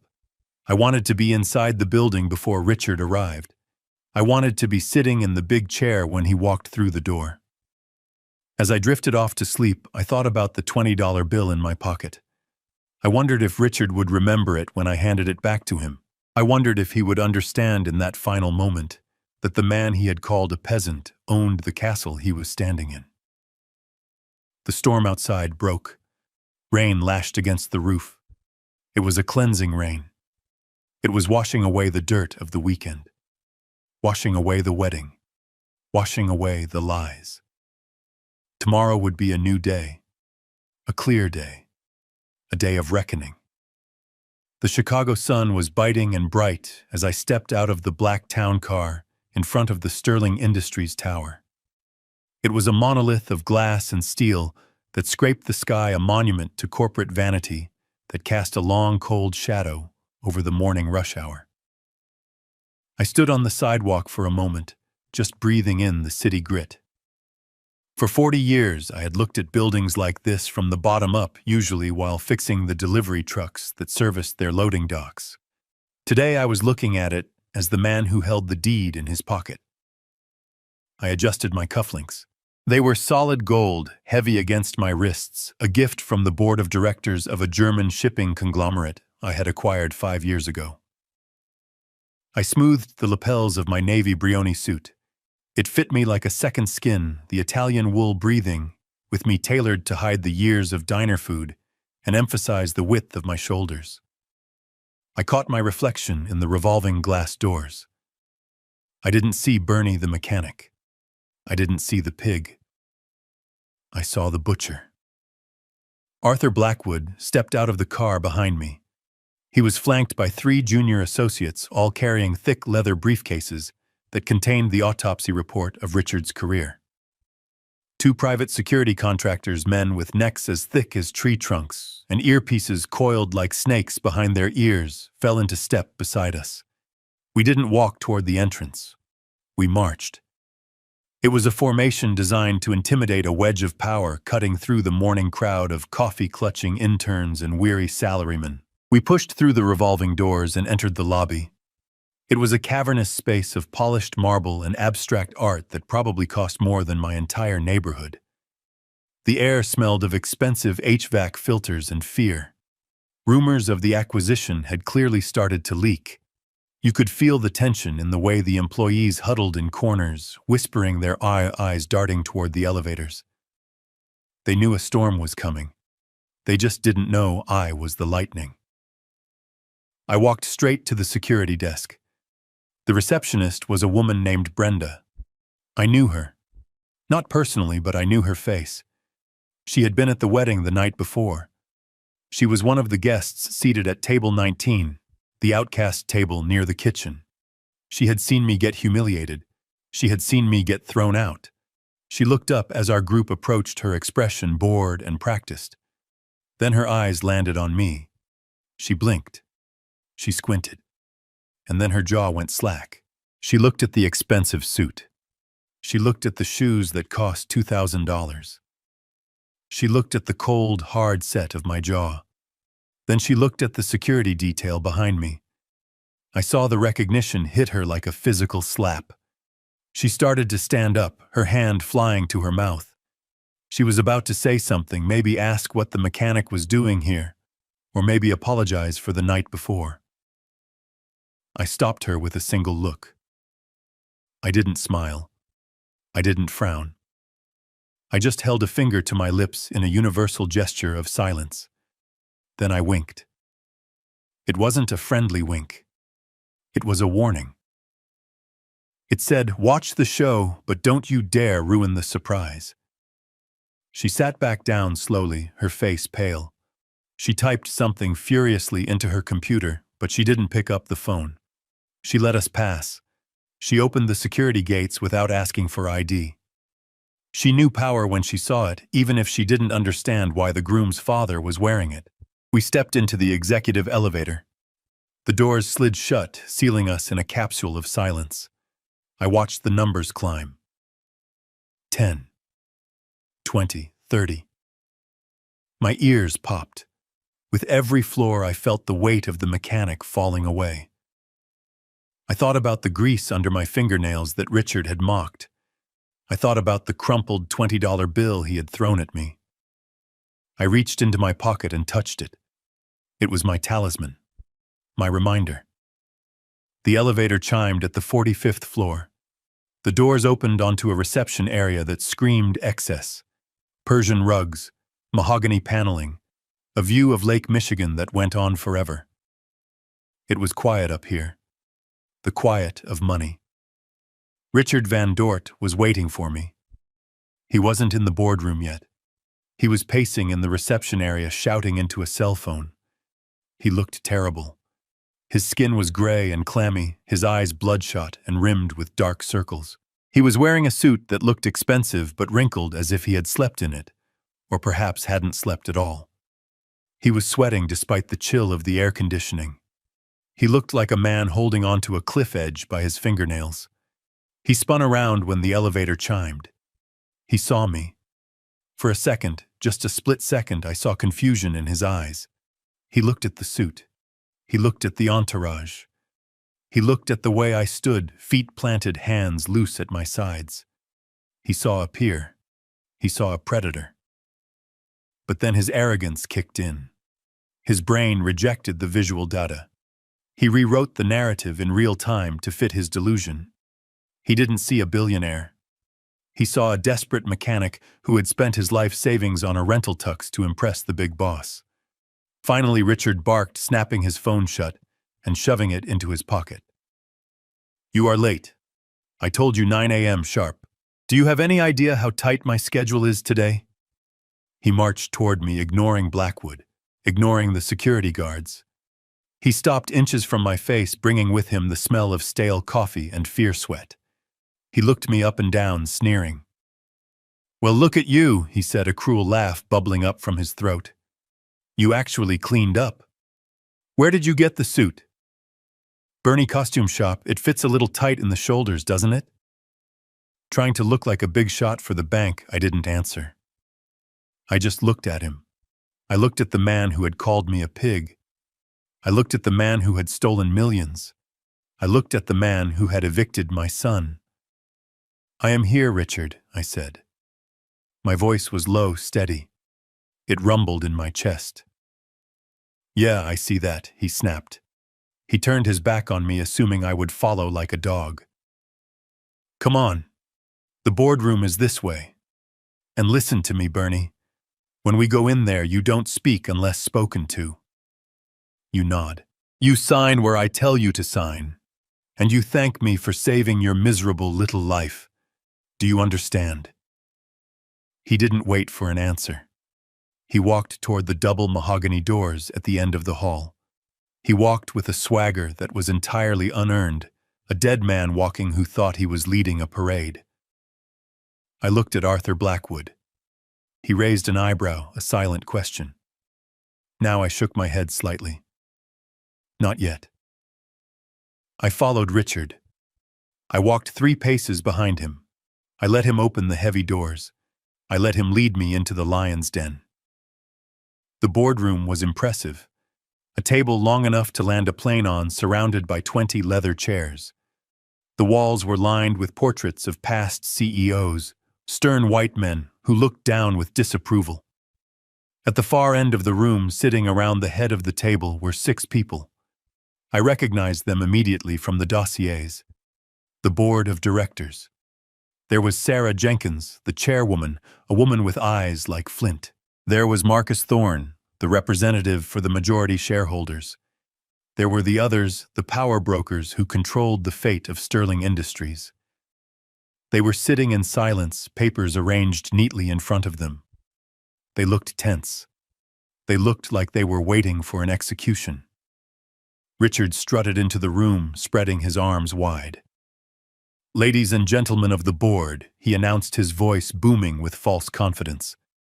"Thank you for convening on such short notice. I know there have been rumors, but I am here to assure you that the transition is under control. I have secured the necessary capital to bridge the divisional gap." He gestured wildly toward me, not even looking back. "In fact, I have brought a guarantor with me today. A private investor who is willing to leverage his personal assets to ensure our liquidity. He is a man of simple means, but he understands the value of my leadership." The board members didn't look at Richard. They looked past him. They looked at me. I saw Sarah Jenkins's eyes widen. She didn't look at me with the disdain Richard expected. She looked at me with recognition. She looked at the Brioni suit. She looked at Arthur Blackwood, standing silently at my shoulder with the thick files. She looked at the way I occupied the space. Richard didn't notice the silence. He didn't notice the shift in the room's gravity. He pulled out a chair, one of the side chairs, not a seat at the table, and pointed at it. "Sit there, Bernie," he commanded.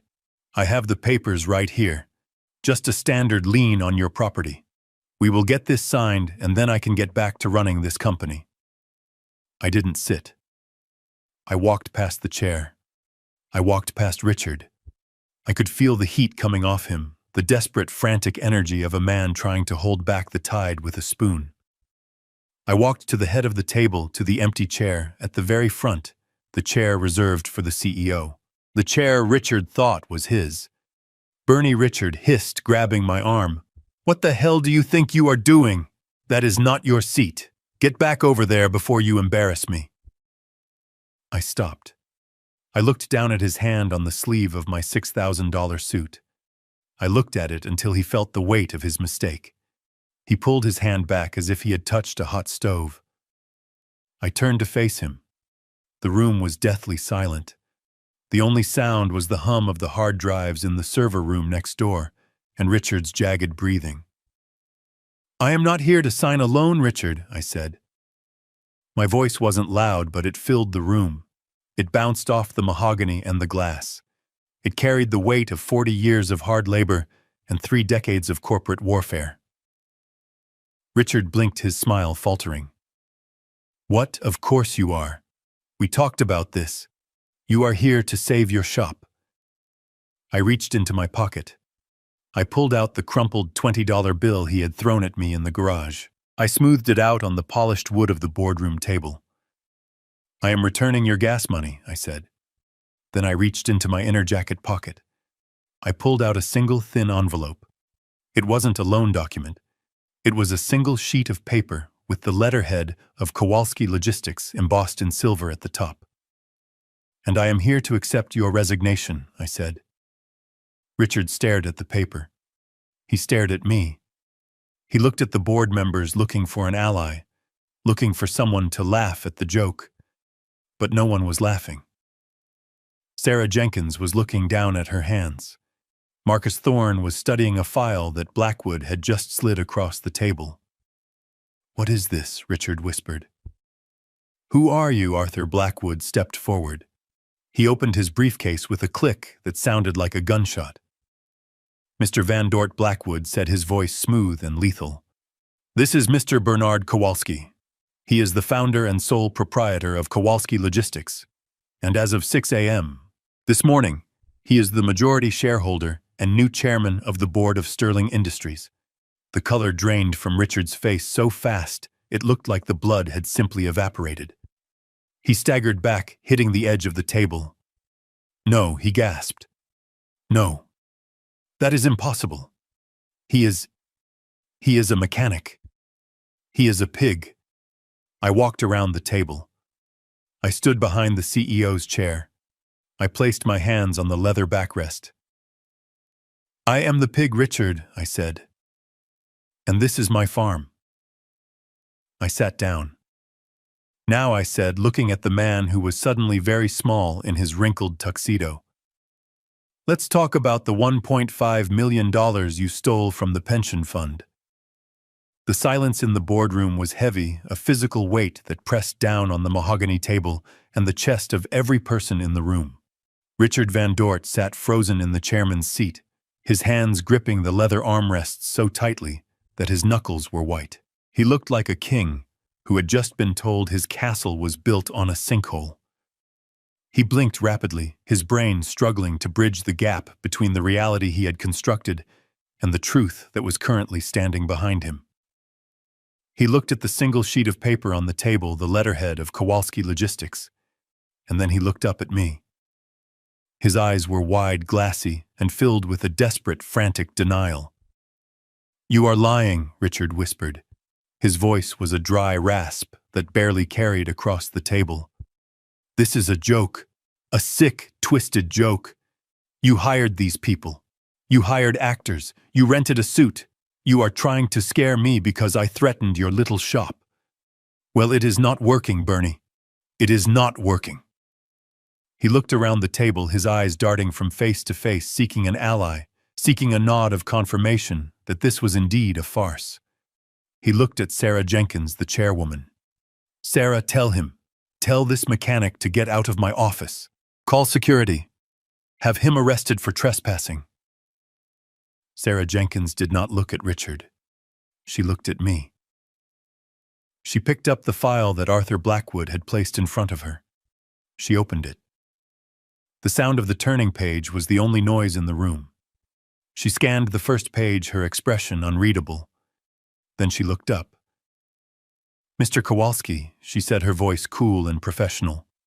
The board acknowledges your acquisition of the controlling stake in Sterling Industries. We have verified the transaction with the SEC.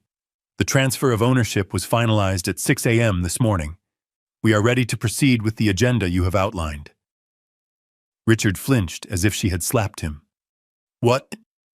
He stammered. What did you say? Controlling stake, that is impossible. The stock hasn't moved. I would know. I monitor the markets. It was a private acquisition, Richard, I said.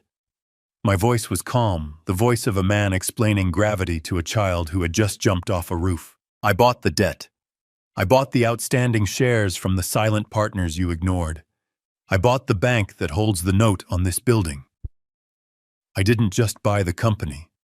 I bought the ground you are sitting on. Richard shook his head violently. No. No. You are a mechanic. You drive a rust bucket. My daughter called you a pig. You ate the chicken dinner at the back table. You cannot be a billionaire. Billionaires don't have grease under their fingernails. I leaned down. I put my face close to his. I could smell the sour tang of his sweat. I earned every dollar I have, Richard, I said. I built my company with sweat and grease. I know the value of $1 because I have had to work for it. You think money is magic. You think it appears because you deserve it. You think you can spend it because you have a title. But you forgot the most important rule of business. Never insult the man who signs the checks.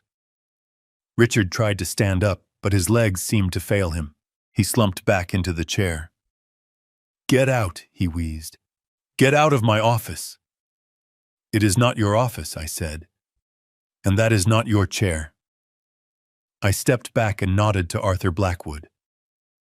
Arthur stepped forward, opening the thick leather binder he had been holding. He placed it in the center of the table.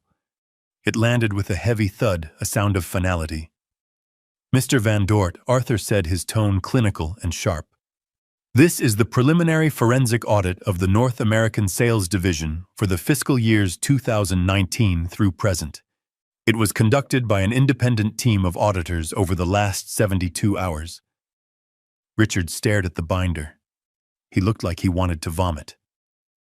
We have identified serious irregularities, Arthur continued. Specifically, we found a series of wire transfers totaling $1.5 million from the Employee Pension Fund to a shell company registered in the Cayman Islands under the name RVD Consulting. Richard turned a shade of gray that I had never seen on a living human being.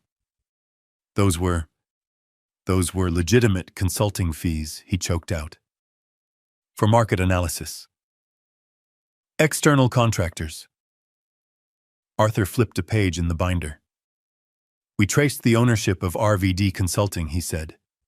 The sole beneficiary is listed as Richard Van Dort, and the funds were not used for market analysis. They were used to pay for a lease on a 12,000 square foot estate in Lake Forest. They were used to lease a fleet of luxury vehicles, including a white Audi Q7. They were used to pay off gambling debts at the Horseshoe Casino. And most recently, a significant portion was used to pay for a wedding at the Drake Hotel. The room gasped. It was a collective intake of breath from the board members. They looked at Richard with a mixture of horror and disgust. He hadn't just stolen corporate profits. He had stolen from the pension fund. He had stolen the retirement savings of the factory workers, the truck drivers, the secretaries. He had stolen from the people who actually did the work. That is a lie, Richard screamed. He slammed his hand on the table. That is a fabrication. You are framing me. You are planting evidence because you hate me. You are trying to ruin me because I am successful. I walked around the table slowly. I stopped behind Sarah Jenkins. I looked at the portrait of the founder on the wall. He looked stern. He looked honest. Richard, I said, keeping my back to him. Do you know what I do at Kowalski Logistics? He didn't answer. He was breathing hard, panting like a trapped animal. I fix things, I said. When a supply chain breaks, I fix it. When a company is bleeding, I cauterize the wound. And when I find a parasite, I cut it out. I turned around. I looked him in the eye. You are a parasite, Richard. You have been feeding on this company for 5 years. You have been draining the life out of it to fund your fantasy life. You wanted to play the big shot. You wanted to be the king, but you were just a thief in a tuxedo. I am not a thief, he shouted, standing up shakily. I am an executive. I made this company profitable. I generated revenue. I deserve that money. It was my bonus. I just took it early. You took it from the workers, I roared. My voice filled the room, bouncing off the glass walls. You took it from the men and women who stand on the assembly line for 10 hours a day. You took it from the people who trust this company to secure their future. You used their healthcare fund to secure personal loans. You gambled with their lives so you could drive a nice car and throw a party for your spoiled daughter. Richard shrank back. He looked small. He looked pathetic. The arrogance was gone, replaced by the terrified realization that the game was over. Arthur Blackwood pulled another document from his briefcase. He slid it across the polished table toward Richard. This is a formal termination of employment, Arthur said. Effective immediately. You are being fired for cause: gross misconduct, embezzlement, fraud, breach of fiduciary duty. You are stripped of all titles, all benefits, and all stock options. Richard looked at the paper. He didn't pick it up. He just stared at the words. Termination for cause. You can't do this, he whispered. I am the CEO. The board promised me. I looked at Sarah Jenkins. Sarah looked at Richard. Her eyes were cold. Mr. Van Dort, the board never voted to appoint you as CEO. We were considering it.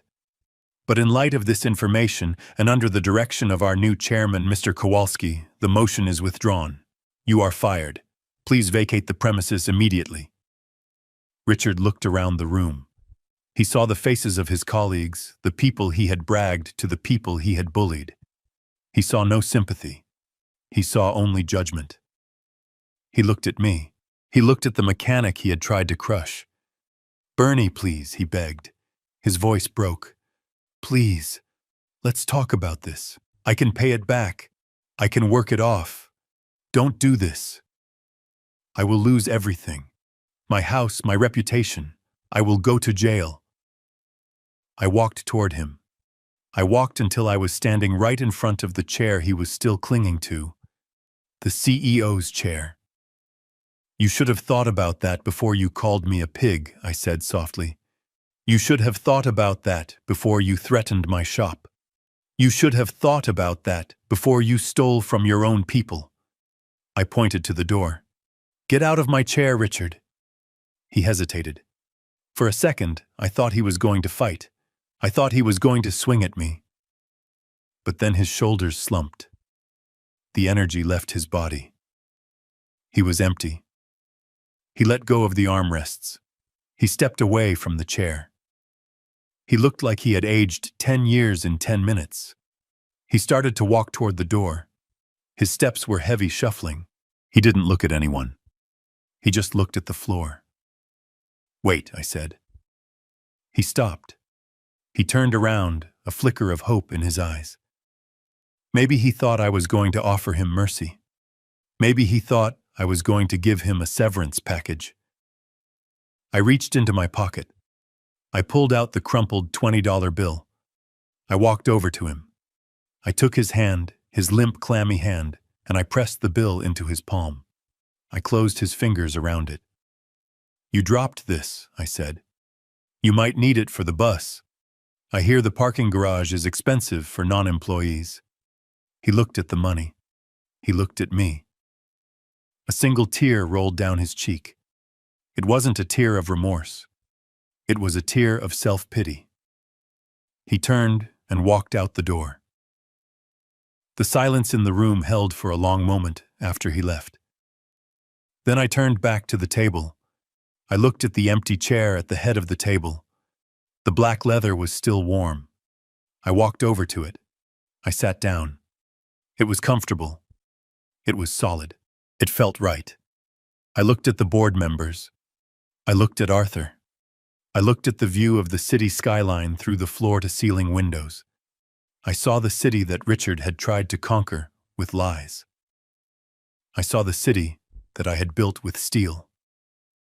Now I said, placing my hands on the table. My voice was calm, authoritative.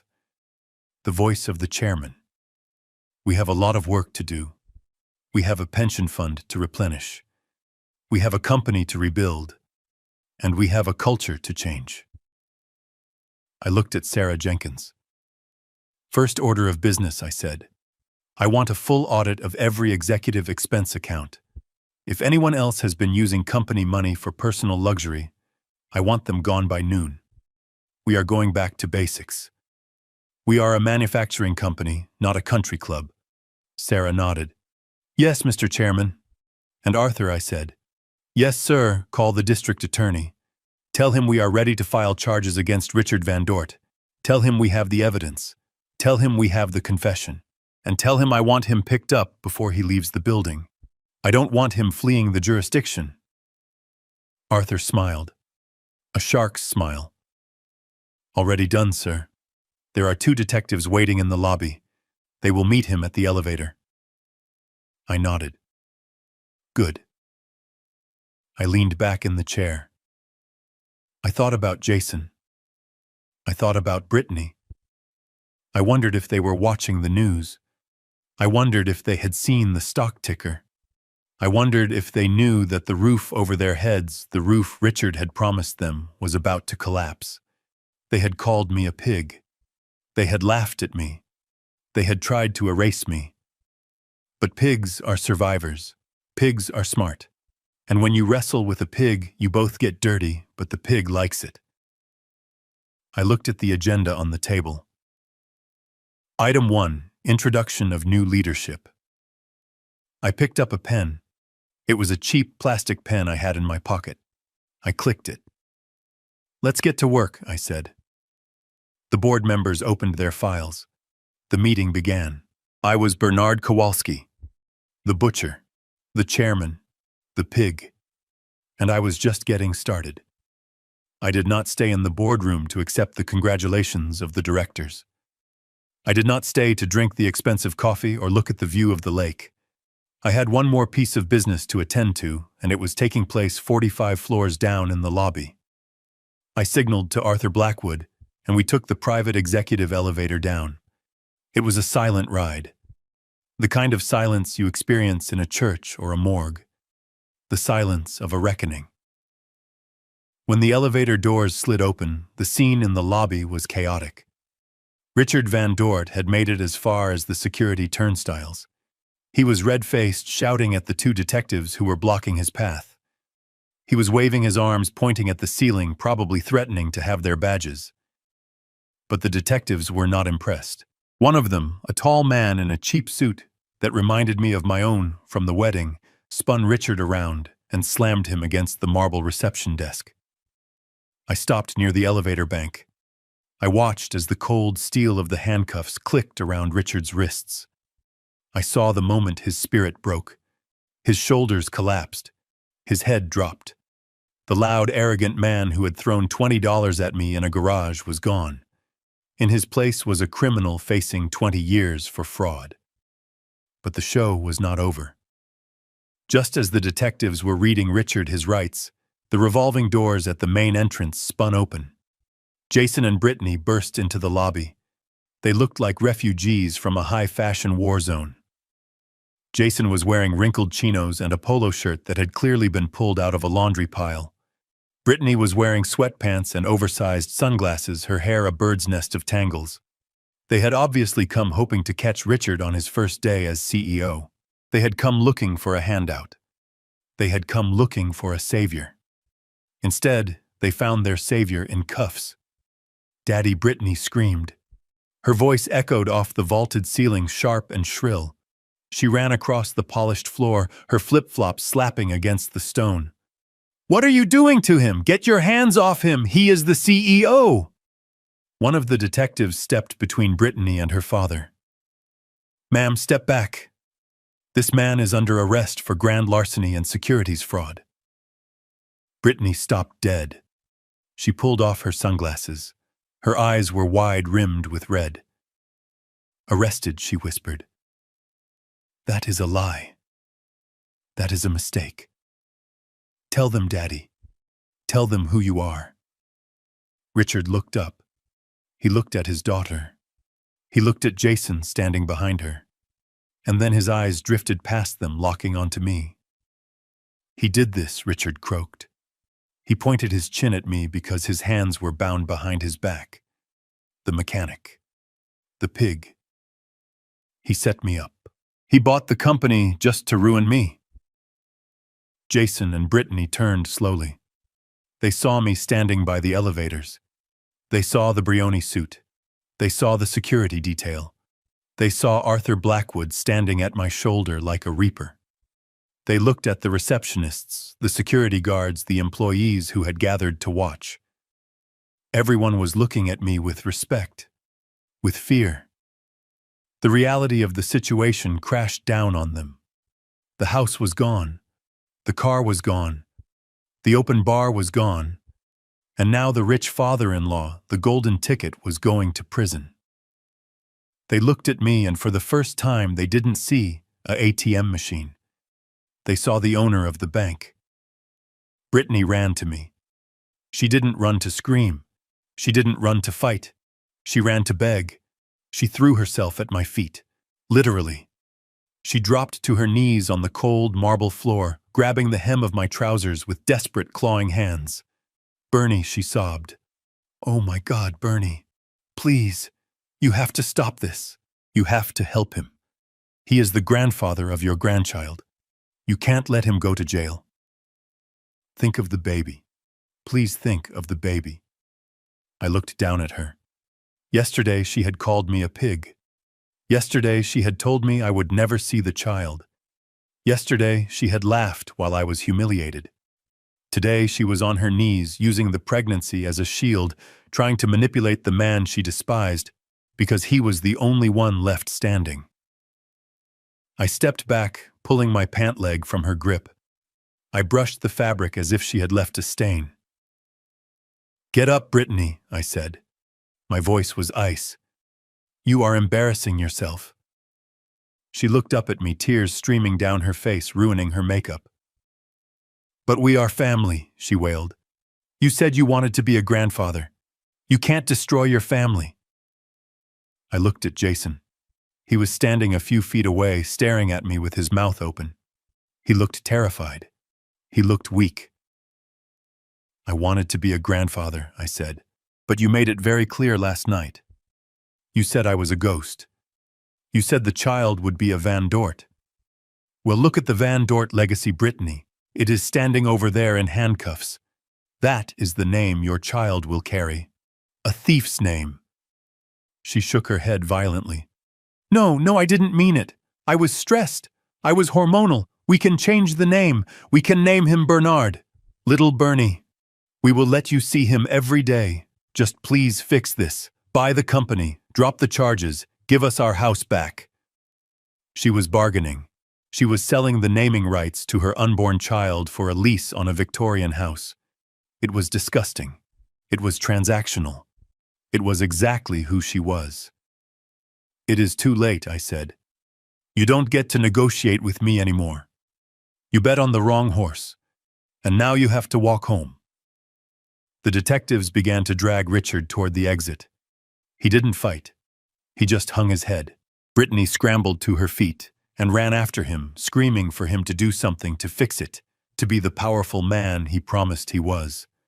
But he was just a criminal in a wrinkled suit. Jason didn't follow her. He stood there alone in the middle of the lobby. He looked at me. He walked over slowly, his hands in his pockets. "Dad," he said. His voice was small. "Okay. You made your point. You won. Richard is a crook. Brittany is difficult. I get it." He tried to smile. It was a pathetic, wheedling expression. "But I am your son, right? I mean, I am innocent in this. I didn't steal anything. I just went along with it. I am the victim here, too." I looked at him. I looked for a spine. I didn't find one. "You are not a victim, Jason," I said. "You are an accomplice. You stood by and watched. You enjoyed the champagne. You lived in the house I paid for. You drove the car I leased. You took the allowance I deposited. You were happy to live off the fat of the land, as long as you didn't have to acknowledge where it came from. Jason shifted his weight. Okay, fine. I was ungrateful. I am sorry. Really? But look, we have nowhere to live. My stuff is on the lawn. Brittany is hysterical. I need a loan. Just a small one. Until my next paycheck clears. He paused, gaining a little confidence. At least I still have my job, right? I am a good manager.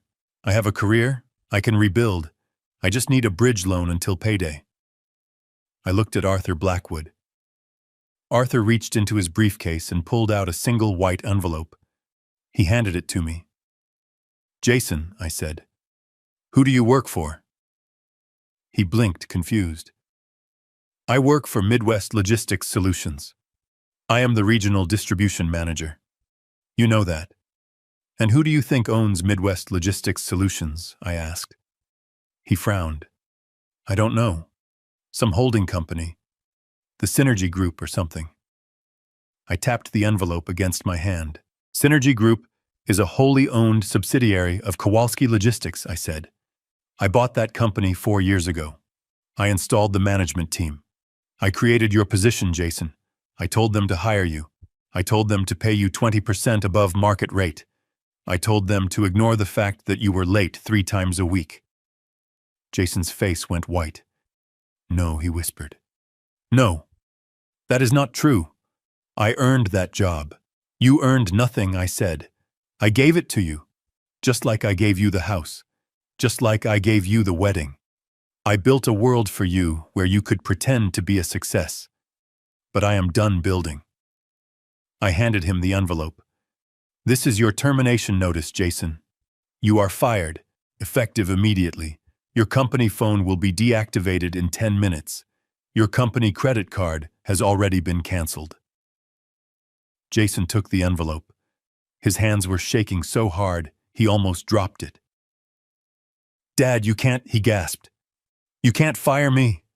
I have a baby on the way. I have nothing. You have your hands, I said. You have a strong back. You are young. Go find a job. Go apply at a garage. Go learn how to change oil. Go learn what it feels like to work for $1 instead of waiting for it to appear in your account. But, he stammered. I leaned in close. You wanted to be a man, Jason. This is what being a man looks like. It looks like standing on your own 2 feet without your daddy holding you up. I turned away from him. I didn't look back. I walked toward the exit, flanked by my security and my lawyer. I heard him calling after me. Dad. Dad, please, I kept walking. I walked through the revolving doors and out into the sunlight. The air smelled of exhaust and city dust. It smelled like freedom. I got into the back of the town car. Arthur Blackwood got in beside me. Where to, sir? The driver asked. Take me to the airport, I said. I have a factory to inspect in Ohio. Arthur looked at me. Are you okay, Bernie? I looked out the window as we pulled away from the curb. I saw Jason standing on the sidewalk, clutching his termination letter, watching the car drive away. He looked terrified. He looked like a child lost in a supermarket. But for the first time in his life, he was actually looking at the world as it was. I am fine, Arthur, I said. I just took out the trash. I closed my eyes. I didn't feel guilt. I didn't feel sadness. I felt lighter. The weight of the lies was gone. The parasite had been removed. The wound was cauterized. It would leave a scar, sure. But scars are just proof that you survived. Now I had work to do. It has been 6 months since I walked out of the lobby of Sterling Industries, leaving the wreckage of my son-'s false life behind me. I am sitting in a booth at Alice Diner on the south side of Chicago. I am eating a cheeseburger and drinking black coffee. It cost me $12, and it tastes better than the $85 plate of rubber chicken at the Drake Hotel ever could.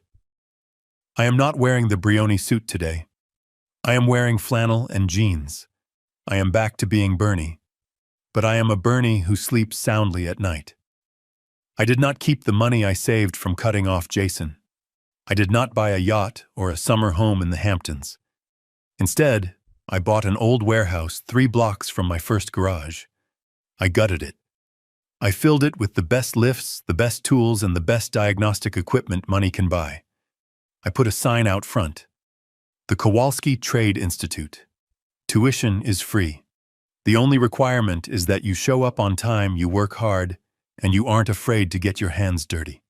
I am building an army of mechanics who will know how to build the world, while the Richards of the world try to steal it.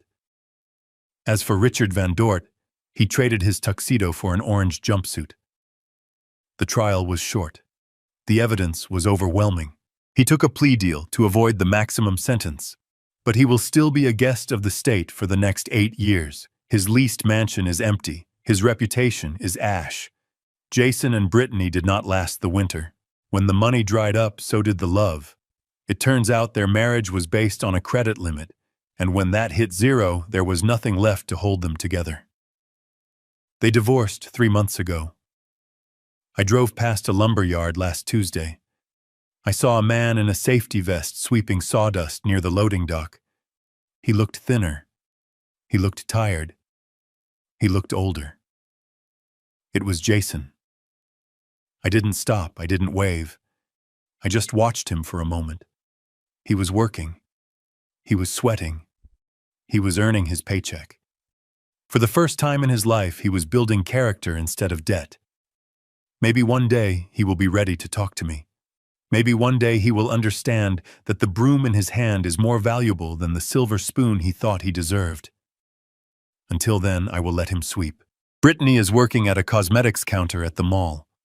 I hear she has to smile at rich women all day and tell them how beautiful they are, hoping for a commission. It is a fitting purgatory for a woman who judged the world by its appearance. My grandson was born last week, a healthy baby boy. I have not met him yet. Brittany has custody, but I have set up a blind trust. It is not for a house or a car. It is for education, and it has conditions. He does not get a dime until he is 25 and can prove he has held a steady job for 5 years. I will not raise another parasite. I will watch him from afar. I will make sure he has opportunities, but I will never hand him the world on a platter. I finish my coffee and leave a $20 tip for the waitress who is working a double shift to pay her rent. That is where my money goes now, to the people who value it. I walk out to my truck. The sun is setting over the city. I think about the wedding toast. I think about being called a pig. I smile. Pigs are smart animals. They know the difference between slop and sustenance. They thought money bought class. They thought titles bought respect. They were wrong. Money is just a magnifying glass. If you are a good person, it allows you to do great things. If you are a rotten person, it just makes you a bigger monster. I start the engine. The rumble of the Ford is the only music I need. I am Bernard Kowalski. I am a mechanic, and I am the richest man in the world because I know exactly who I am. Did you enjoy this story? Let me know in the comments if you think Jason deserved a second chance or if I made the right call. If you want to hear more stories about justice being served cold, hit that like button and subscribe to the channel. Thank you for watching, and remember, never judge a book by its cover because you never know who is really signing the checks. See you in the next story. True wealth isn't measured by the balance in your bank account or the title on your business card. It's measured by the integrity of your character. Richard and Brittany had everything money could buy: the clothes, the cars, the connections. But they lacked the fundamental currency of respect and gratitude. They mistook kindness for weakness and silence for submission, never realizing that the strongest foundations are often the quietest. In the end, their greed didn't just cost them their lifestyle, it cost them their family.